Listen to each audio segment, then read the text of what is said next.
Well, good afternoon, everyone. Here we are at the wonderful Public Library of Cincinnati, one of the greatest libraries in the world. And we're in the John T. Nolan Room, who was a great benefactor of our Cincinnati library for many, many years. We have the privilege of meeting with Walter Zajo, a veteran of the 82nd Airborne in World War II, in the ETO. And you all know what ETO stands for, so I won't bore you with that. But anyway, my name is Ted Gardner, and I'm an interviewer in this program. I'm really honored to be one. And we have Walter Zajo with us today. Boy, you look like you were ready to step aboard that B-17. No, we didn't jump out of B-17s. We jumped out of C-46s out one door and then two doors rather in the back. Now they run out the front or the back, really. Right. But we went out one door in the back. Well, Walter looks so fit and so fine, and we're very honored to have you here today, Walter. What I usually do is I start out with, where were you born? In Pawtucket, Rhode Island. Well, for heaven's sake, of all the places. Are you familiar with Pawtucket? I've been in Pawtucket. Okay, there you go. Well, that was amazing. And what year was that? 1924. 1924. That puts me at 85, almost 86. Yes, sir. Well, you look wonderful. You look fit and Thank you. terrific. Pawtucket, Rhode Island, in those days must have been a kind of an interesting place, because I have always thought of Pawtucket, Rhode Island as off the map. Well, it was where industry began in this country. The guy at the museum there, when he invented the loom from England, he brought it over, and cotton industry was born in Pawtucket, Rhode Island. The old Slater Mill, that was what it is, on the river that runs through Pawtucket. Yes. Yeah, the textile industry was tremendous. That was big in those days. Yeah, that was big. We had 3 or 4 big, J.P. Coach and Union Wadding, and those people were big in the textile industry. Absolutely.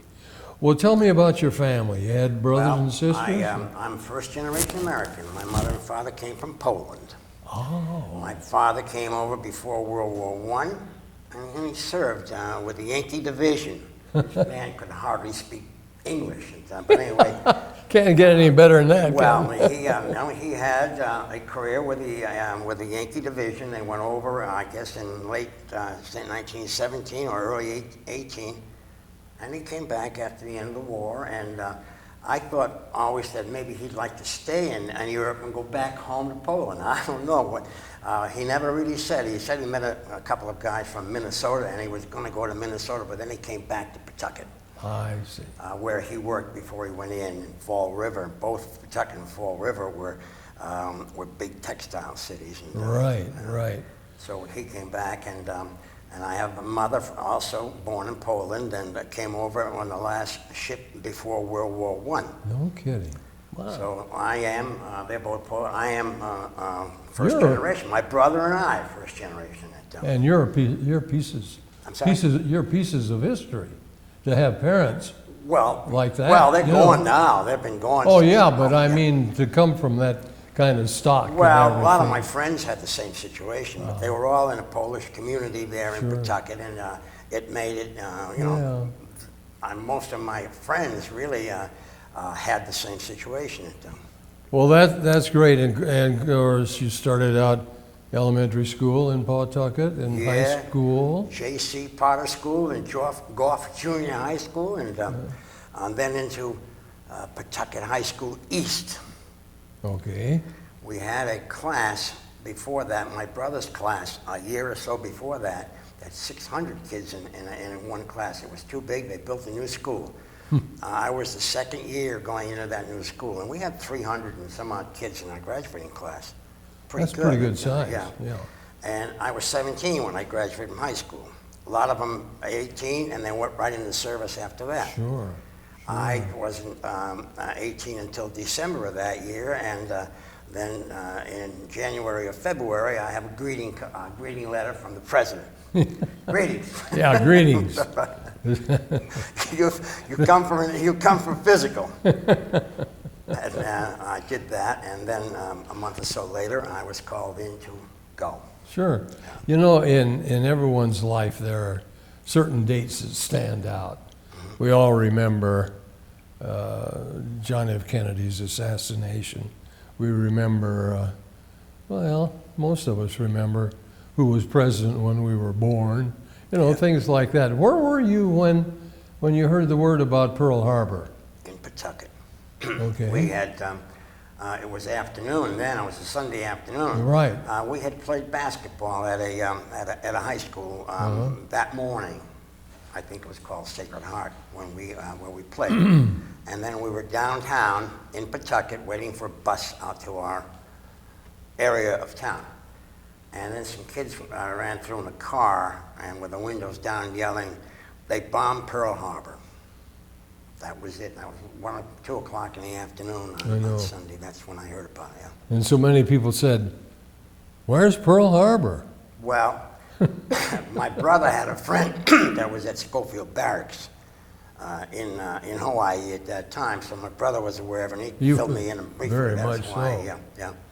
Well, now the greetings that you got, what did that inspire you to do? Did you have a branch of the military that you favored?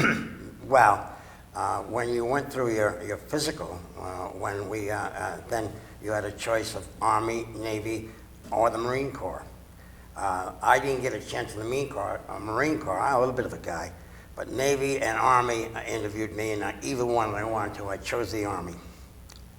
And that's when it began, and a week or two later, I was bused over to Fort Devens in Massachusetts, and that's where I got my induction and all the equipment, the uniforms, and all that sort of stuff. Is that where you got your basic training? No, I was there for about a week or 10 days, and then went to Camp Miles Standish in Taunton, Massachusetts, just south of Boston, and that's where I had my basic training. That's a familiar name. Yeah. Well, it was a camp, and they're no longer there. I'm pretty sure I went by there a few times, and it was just desolated land at that time. But it's been a while since I've been there too.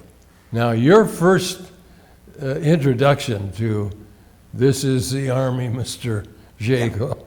Zajo. Yes. I'll get it. I'll keep working on it. What was your impression? Here you were, a boy out of high school, and... Well, there might have been 1,000 of us at that time. And I know one thing. The first night, I went to the theater there at Fort Devens, and I went to a movie. It cost a dime or something like that, but that was it. And several of the guys that were inducted with me, we didn't even have a uniform yet. We're still in civvies. So I was over-impressed. It was big, and I didn't know I could handle it. But I did. Of course you did. Wonderful, wonderful. Yeah. Yeah, the spirit those days was incomparable. Oh, yes. So different from, I don't say from all that we experience today, but the nation as a whole was pretty inspired by our leaders at that time. Sure. The necessity, and you know, then there are stories about this and that some people don't want to believe, and so forth and so on. But we've had so many opportunities, and this is one thing that we like to talk about, and I want to get into your 80-second training here in a minute. But that is, and how you felt about it, and that is, we have never faltered as a nation to bite the bullet when it was necessary, and to go forward with it. We didn't start them. And, you know, we turned out to be probably the most benevolent nation in history. Because if we had to fight, we fought, and to fight, you have to win, and then we help those that we defeated. You might remember this. Somebody asked, are we invading for territory? And either Winston Churchill or the president, one of the President Roosevelt at the time said, the only land we want is to bury our dead. Right. Right. And that's a familiar quote to me now. Yeah, yeah. Yeah, that is so, you've been to Washington, of course. Yes. And when you see Arlington Cemetery, there's nothing in the world that draws the emotions and some tears and so forth to think of, and of course the other military cemeteries around the world. Okay, so there you were at Standish, Yep. Camp Standish, and where did you? Taunton, Massachusetts. Okay. Where? You got it. Right. And so there you were with new uniforms, Yep. new kind of gear. Right. Everything You new. you had the nice boots with the leggings. Did you have those? We had, I don't know, we had leggings. We had the ankle high Yeah. shoes, boots, I guess boots, they're boot Yeah, shoes. they were good looking. Yeah. Yeah, I should say.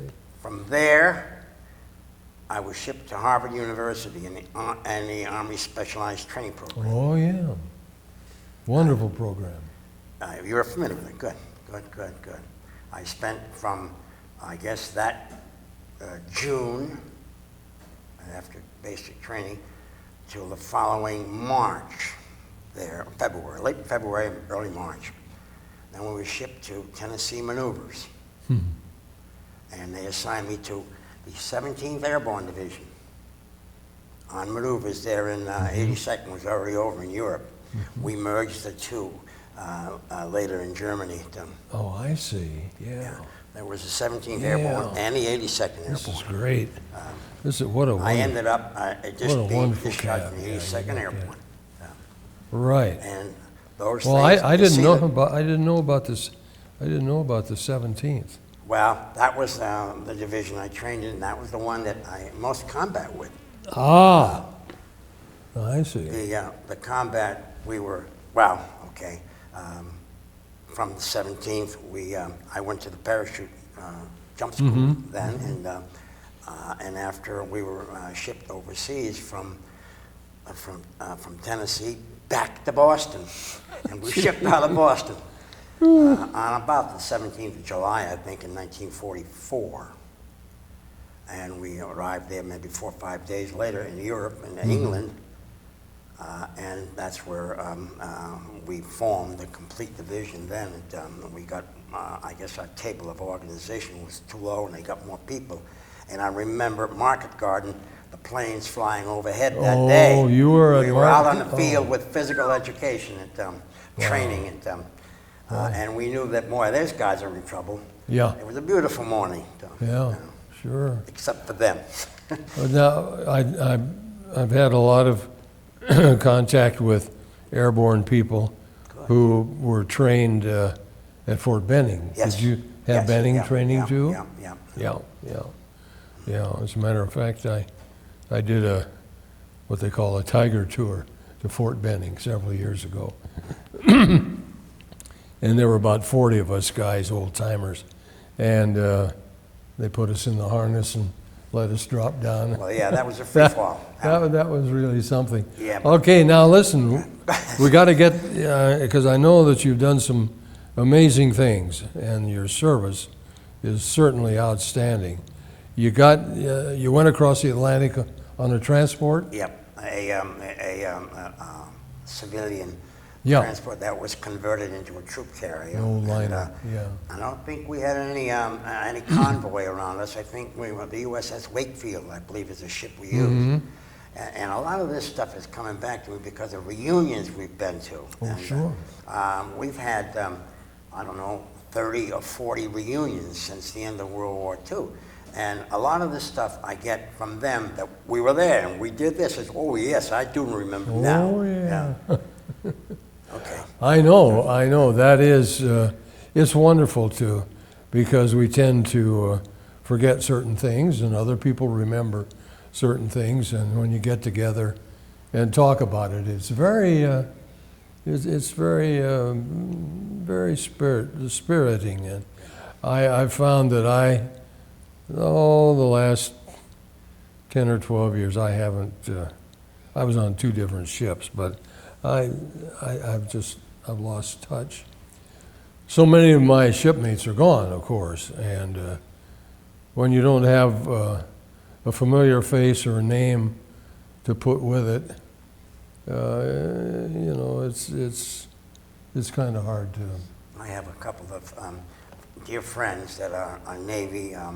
They were sailors. They were not officers of them, but both of them were on destroyer escorts. And Oh, boy. Roger Ernie, particularly, was on the O'Bannon. Oh yeah, And he got one through of the most famous.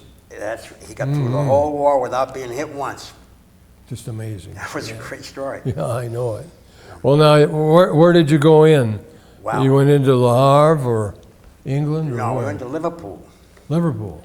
And then we came by train. I remember that ride down into the southern part of England where the remnants of the 82nd and 101st were still there. The reserve units of their divisions were still there. They didn't commit them yet.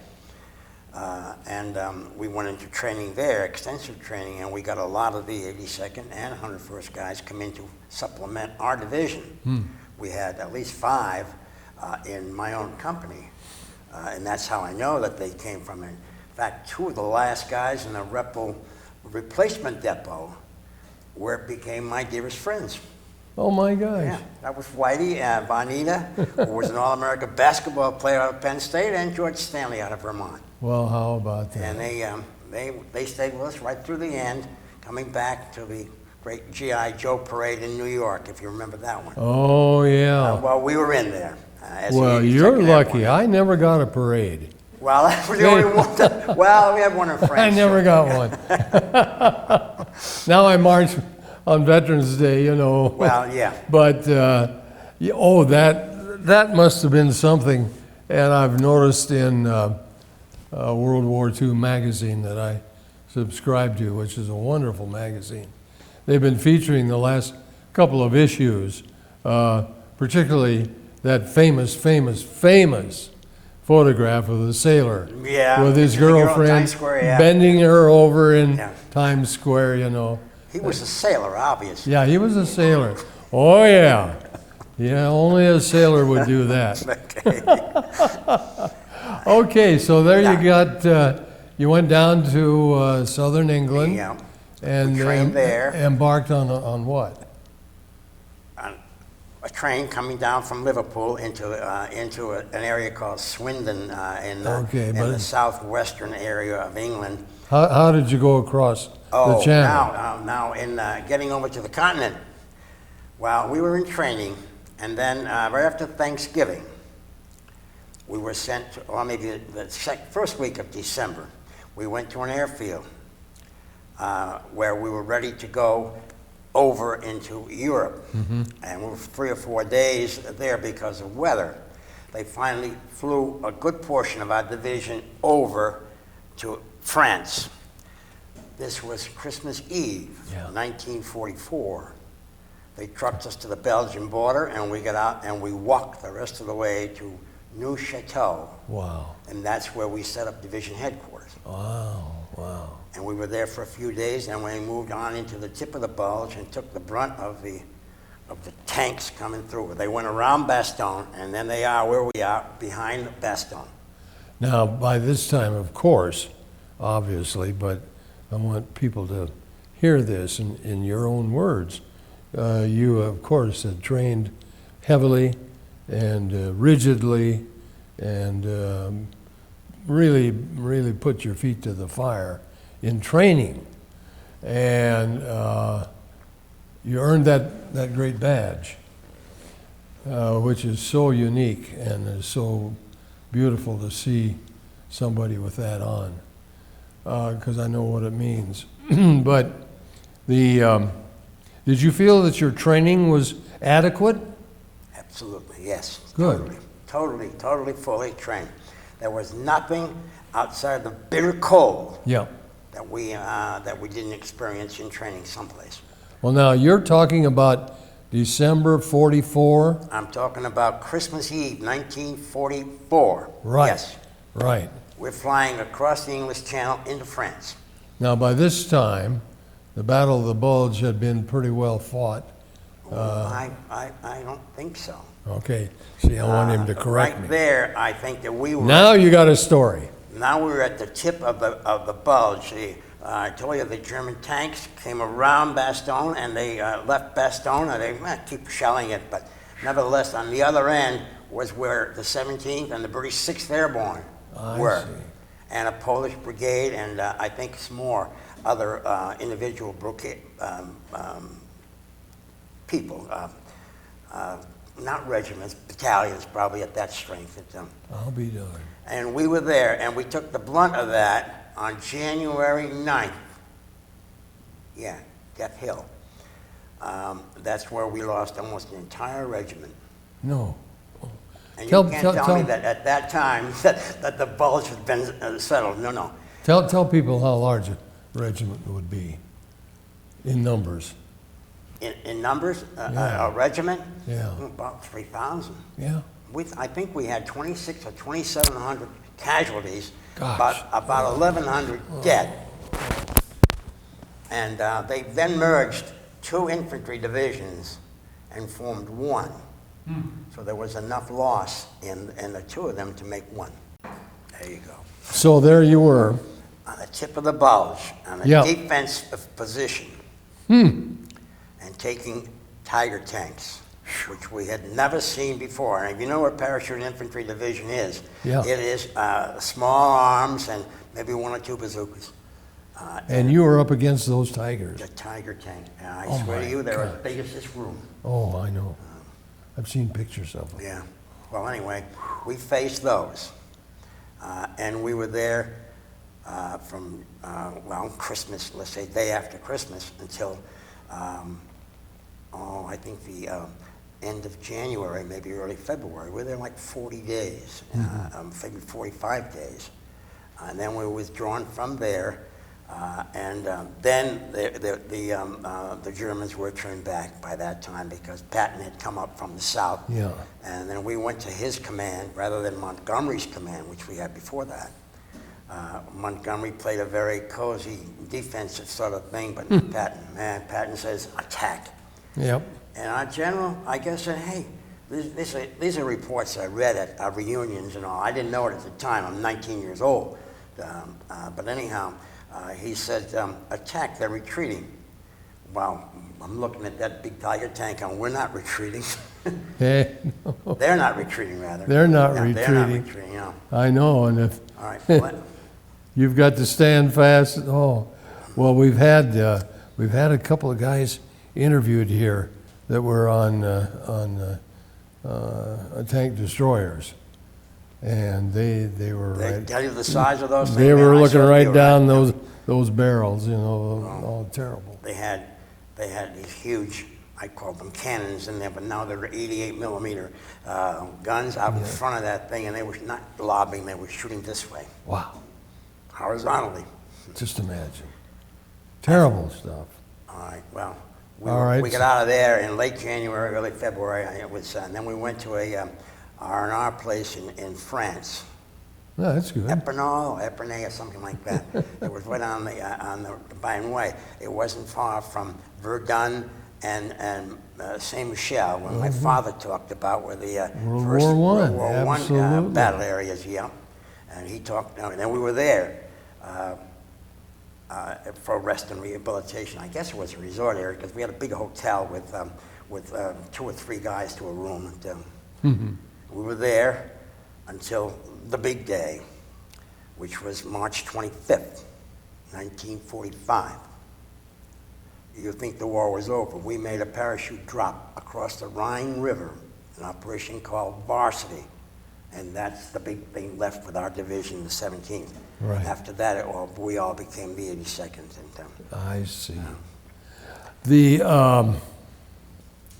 your impressions of okay. March the 25th. That's it. 45. Operation Varsity. This was an airborne invasion across the Rhine River Oh, yeah, yeah. in a town called Basel.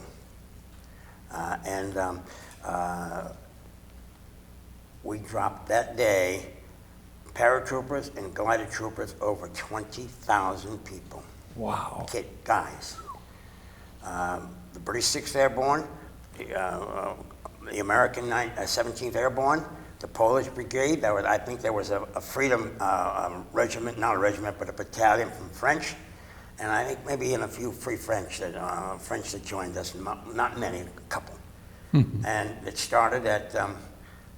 We took off at like 9:30, 10 o'clock, but we were among the last with the General Headquarters Company, and we were probably the last. But the first one started from England about 6:30 in the morning. They circled, and they had a flight from Basel all the way, you could see all the way back to England.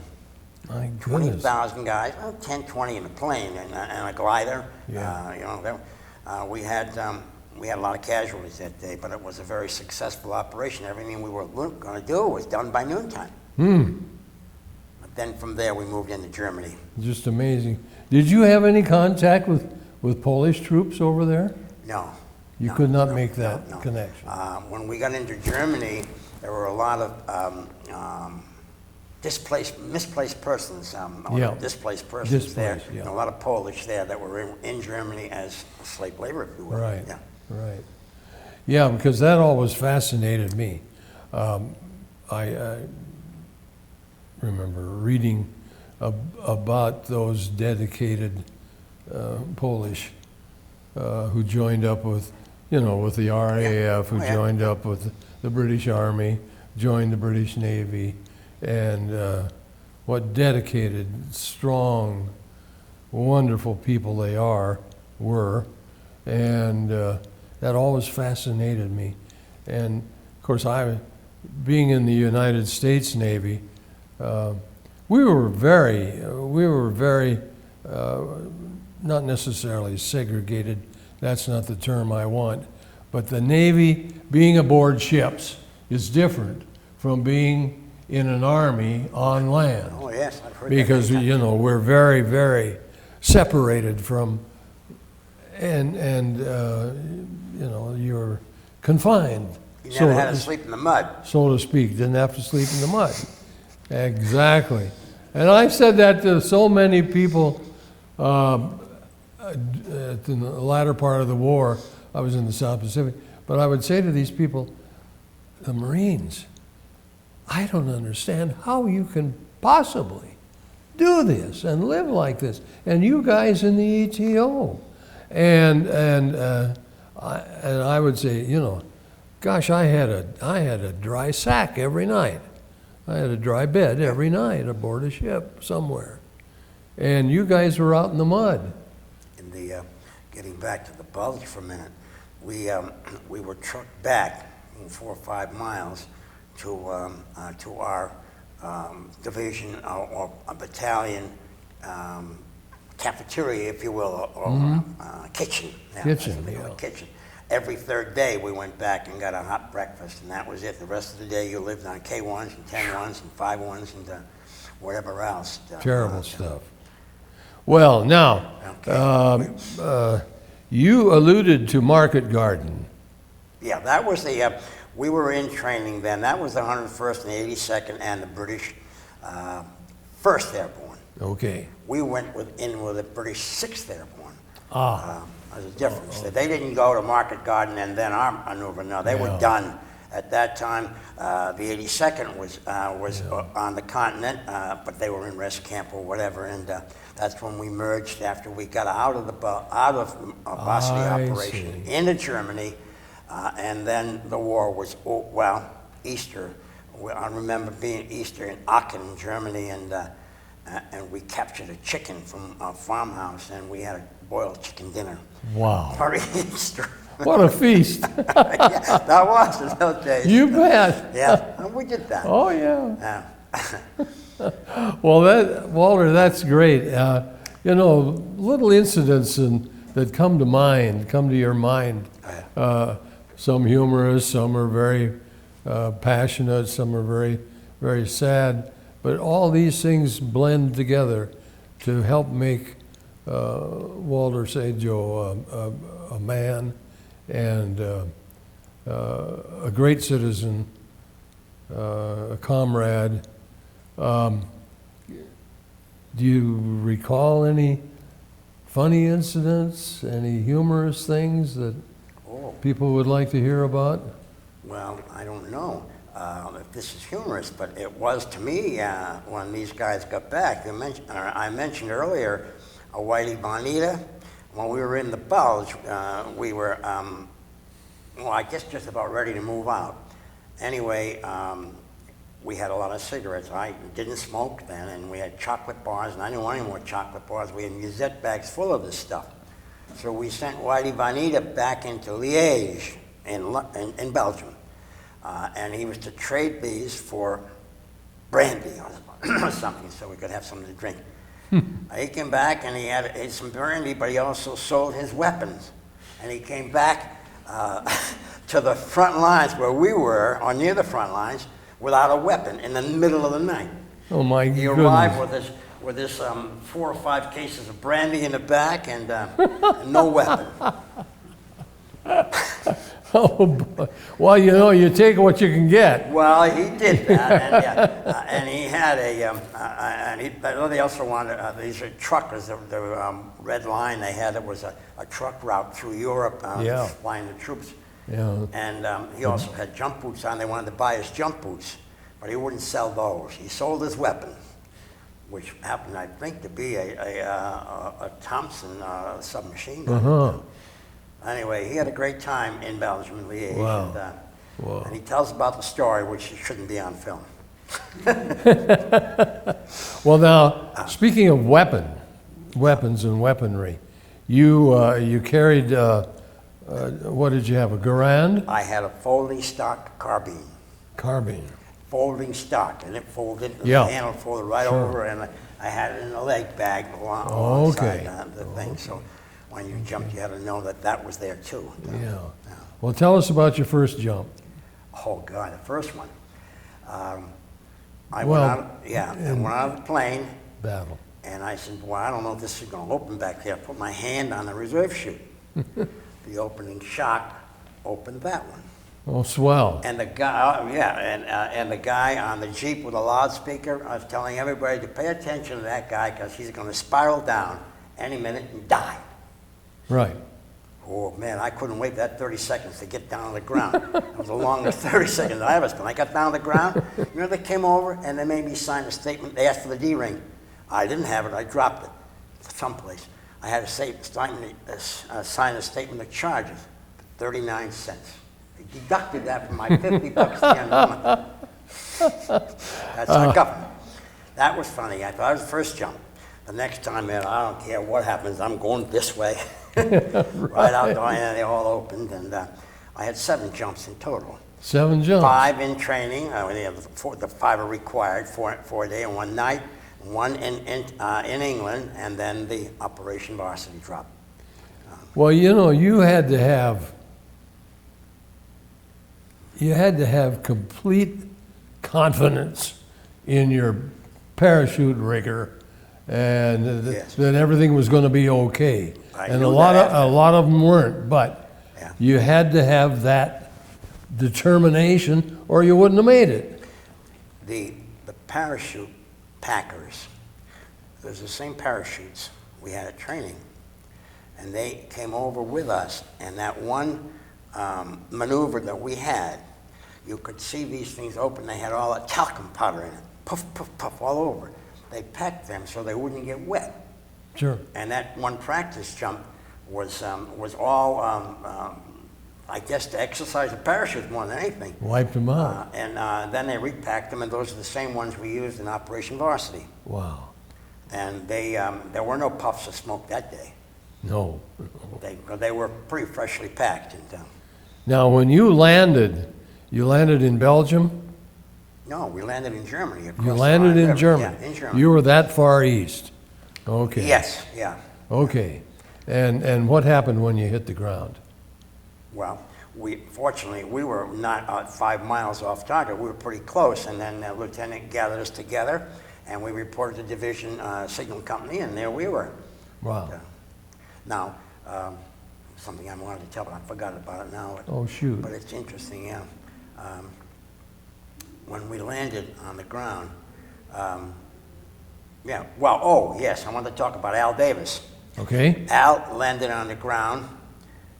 No, he was on the other side of the river with the heavy equipment that we had. Now, this wasn't Al Davis of the Oakland Raiders, was No, it? this is Al Davis of New York City and of the 517th Signal Company. Oh, okay. Okay, this Al Davis swam across the river from the west side over to where we were with a wire, Signal Company wire, telephone line. And then he swam back. Well, the bridge was right there. He kind of swam between the trusses of the bridge. Was he under fire? Yes. For Gee. that, he got a Bronze Star. Yeah. Yeah. And I've always reminded little Al, for that thing, going across the Rhine and back. Well, it might have been 100 yards wide there, Yeah. where we were.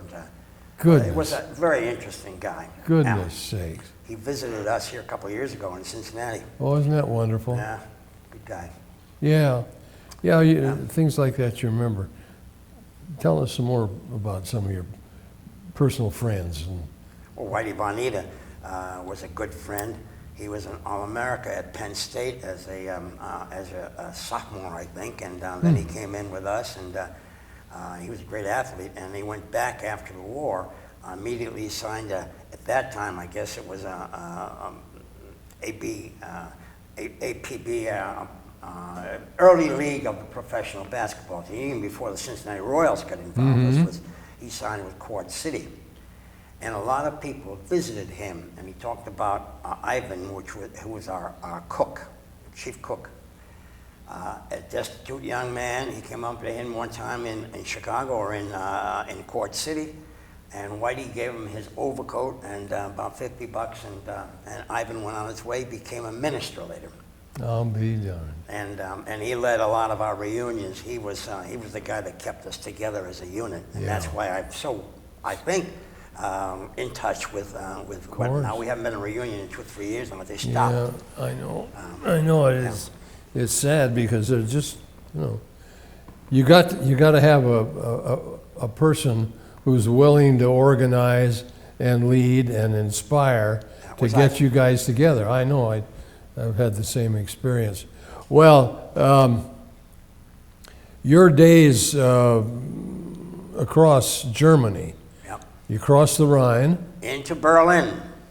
Ah, jawohl. We were there at the Potsdam Conference. We were Harry Truman's honor guard, if you will. No kidding. Oh, I forgot about that. Some of us made a jump that visit at a Tempelhof Airport, and they landed on the runways and all, and we got some injuries from, I think, the 513th Parachute Infantry Regiment did a few. They didn't put many up there, maybe a battalion or so. Zhukov was there as a Russian representative, and he wanted to see how we did that. Stalin didn't go there. Oh no. But you've made an interesting point, Walter, about the Russians. Contact that I ever had with Russians who were first generation in this country, they were mostly clueless people. Well, they were fierce fighters. The soldiers were also, because all the Germans kept saying, look, let's surrender to the Americans. We don't want anything to do with the Russians. That's right. And did you find that to be true? Oh, yes, definitely. August 6th, that'd be 1945, at the end of the war, we were in Berlin, and we had a club there, and it was just a beer when, you know, when we got the, we had civilians running it for us, and and they always told us how dreadful these Russians were. Well, they would take the plates off your electric lights and take your bulbs out, and anything that they took with them, and they went back in wagons and a lot of equipment that the Germans had at that one time. They didn't have it anymore. And let me finish that one.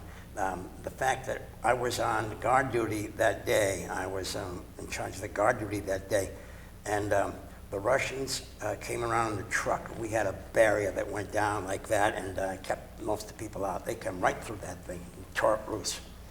And we thought we'd go into war with the Russians then. I know. And they were celebrating on vodka, and they were greeting us and hugging us, and the war is over. We didn't know it, they knew it. Yeah, yeah. So there was a guy there that spoke Polish in the Russian group. And he and I were able to communicate a little bit, and that's when they told us all about this thing, and they were all drunk. So we gave them some more beer and sent them on the way, and repaired our gate. Well, I know there are so many stories about our Westerners in contact with the Russians. And they were slightly above the rank of barbarian in many ways. Their pilots would sneak around at night on our Air Force bases in Europe and swipe parts from our airplanes to put in theirs because they didn't have any. So that was typical, and that, you know, very, very, very, I'm sorry to say it, but it's just not, well, anyway. Now, how far, you were at Tempelhof? Yep. And did you? Berlin at about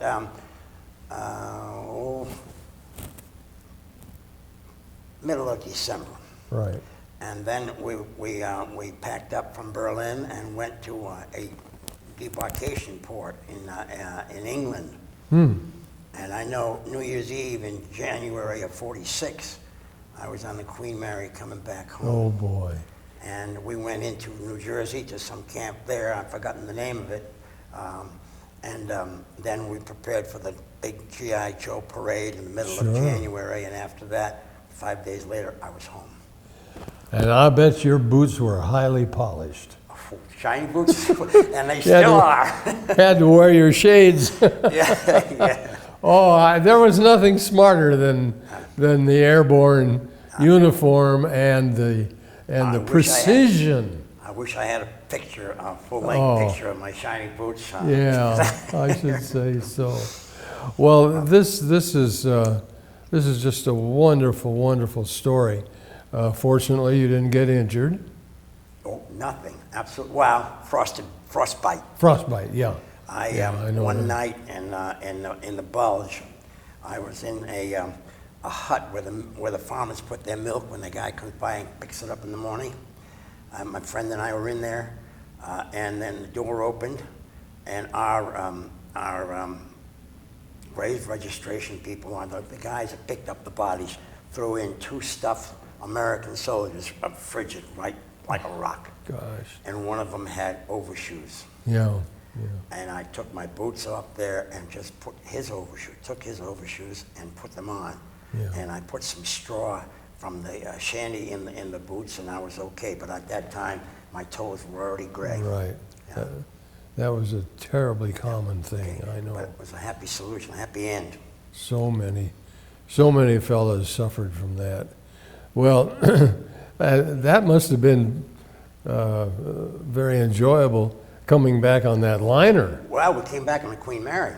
Queen Mary, nothing better. Everything was fine. You know, they converted the swimming pool into a kitchen.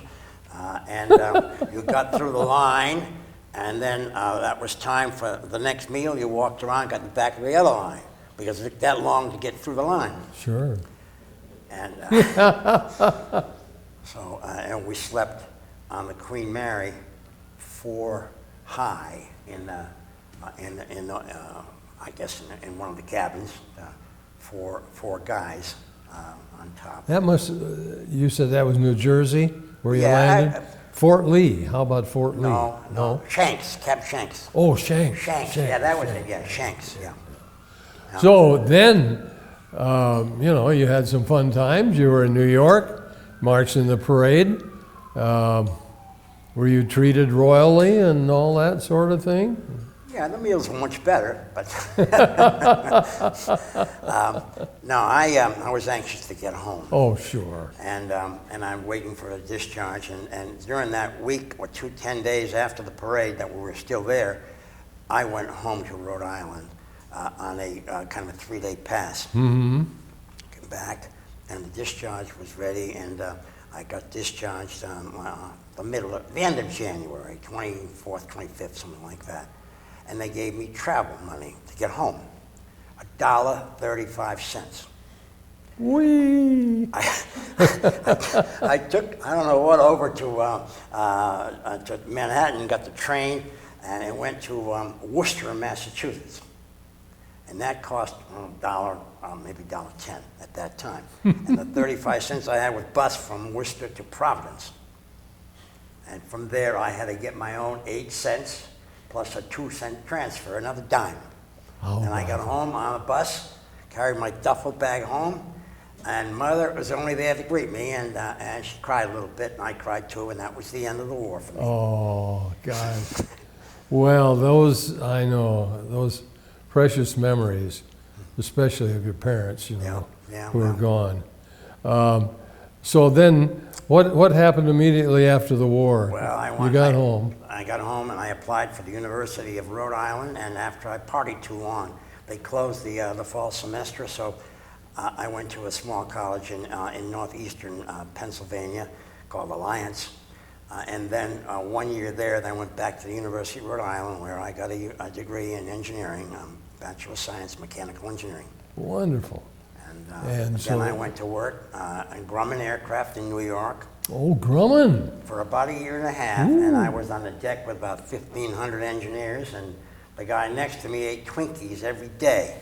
And he was an MIT grad. I said, man, this is the future for me. I got to get out of here. So I did, and I went to work for Grinnell in Rhode Island, and I worked in their sales and engineered product division, and I ended up in there selling nuclear piping and nuclear pipe supports from nuclear plants. Boy, you are an engineer. That's wonderful. And then in 1985, there was no more nuclear plants, so I retired.